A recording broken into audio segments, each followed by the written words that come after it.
Hanyak, Dustin Jacoby, kickboxer, long, lanky, and then you got this just weird Azamat Murzakanov enigma, right? You got this dude who's an anomaly, a dude who does not look like the way that he should move. It should be possible for a guy of his size. But I'll tell you, Murzakanov made a statement at UFC Kansas City. Murzakanov put himself in a position to say, I am the Shavkat Rakhmonov of the light heavyweight division. You know what I mean? Like, I'm the guy who's going to be creeping up these rankings. None of y'all want to fight me, and whoever does, I'm going to make it problems for you. And he did just that with Dustin Jacoby, brother. Talk about an impressive performance. I couldn't have said anything greater to just say this was a standout performance except for one thing. Gas tank is still causing some issues, brother. Still causing some issues. If he doesn't get you out in rounds 1 or 2, rounds 3 is definitely going to be up for grabs. So what do you think of this matchup? And when you go into the championship, when you are the sleeper and you're getting the main card, man, 4 and 5 don't get any easier. But yeah, Derek, I mean, I think this, if you could put a Murzakanov tape together, this would have been the fight that you see in all those other fights, man. Yeah. Sticking to the game plan, has the pressure, has the power, and quick too. You're right. Doesn't look very assuming. You don't think this guy's going to be, a crazy killer out there. In fact, Jacoby looked a little slicker at certain points, man. On the feet, Jacoby had some things, but the power and persistence that Murzakanov had, man, it's hard to deny this dude coming forward. I can see the comparison to the Shavkat. I think Shavkat might have a little more to offer as far as the depth of the toolbox, but Murzakanov is a hell of a fighter nonetheless, man. Well, the thing that impressed me the most about Murzakanov at the end of the day, man, was the power and the technical proficiency stays true throughout the entirety of the fight until he got tired in round 3, right? But it's like he's not winging bombs at you, even though he is. But it's like Israel Adesanya. He's like, I don't. What is it? He's like, I aim and fire. I don't like throw and pray. You know what I mean? He's so precise with this. And he's able to shut down a lot of his opponents and make them very hesitant because they don't want to come in and eat that power. Dustin Jacoby has a fantastic chin, bro. And you saw him was really, really hesitant. Like, where do I go in with this? What was the most impressive, though? Murzakanov was facing a real adversity in terms of height and reach disadvantage. And he made Dustin Jacoby fight like he had the shorter reach. That is mind-blowing to me. Dustin Jacoby is so long, is so lanky, and he did not really use his reach whatsoever in this fight. Do you have any reads on that? What is it about Murzakanov that can crush the space and take away your reach advantage?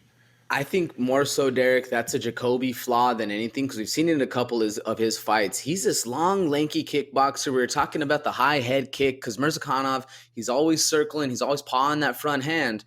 And just for some reason, Jacoby does not like to utilize his length as an advantage, man. He likes to get up inside on the clinch. He likes the elbows. He likes all this stuff, but it does not fight towards, what is he, like 6'8" or whatever, however tall this dude is. It does not fight to that kind of style. And with the pressure that Murzakanov presents, it's almost like he was just inviting him into that punching zone. It didn't really make any sense to me, and I like I said, I think that's a Jacoby flaw more so than a Murzakanov plus. But it didn't help that Murzakanov also is good at closing the distance, Absolutely, and Jacoby's 6'3", man, so it's like he really did have a sizable advantage there. And what's crazy is that when he finally caught his rhythm is when the speed advantage kind of withered away when Murzakanov got tired, and at that point, there was an IQ error. Something weird happened there where he stepped on the gas too late, but then once he started grappling a little bit and he decided, okay, well, if I want to get clean shots off without getting something crazy coming in return, let me dump him on his butt and let me just start working a little ground and pound, get him against the cage, clinch him up.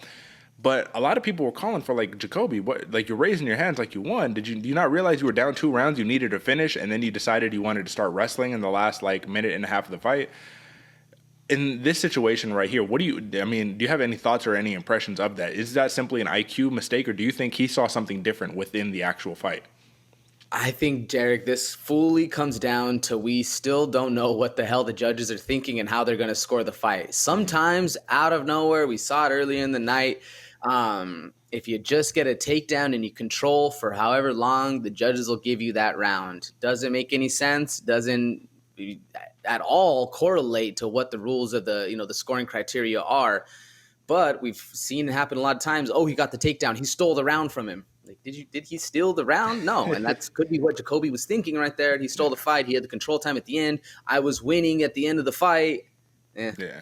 It's kind of like in that second round, man. He was winning the second round until he just got cracked at the end of the round. And when Murzakanov stole the round back with the big power, right? So either way, this was a super duper impressive performance by Azamat Murzakanov. Like I was already saying in the pre-show, Jacoby takes risks. He's willing to stand and trade. I don't know if you want to do that. And we learned, no, you don't want to do that. Murzakanov is legit, dude. And let's make a prediction right now. Do you see him making a run for a title? He kind of has to. I mean, he's a little advanced in age. So do you see him making a legit run for the title in this open weight class, 205 pounds? Open weight class, Derek. Give Azamat Murzakanov 6 to 8 months, and I think we're going to be seeing his name in the main events. And then from there, we'll see if he can make it to the championship. But I do think a run is in his path for sure. You know who's a guy I'd like to see Murzakanov fight? Potan. Alex Paeta, baby. Welcome to 205, man. Come on. And this dude can wrestle.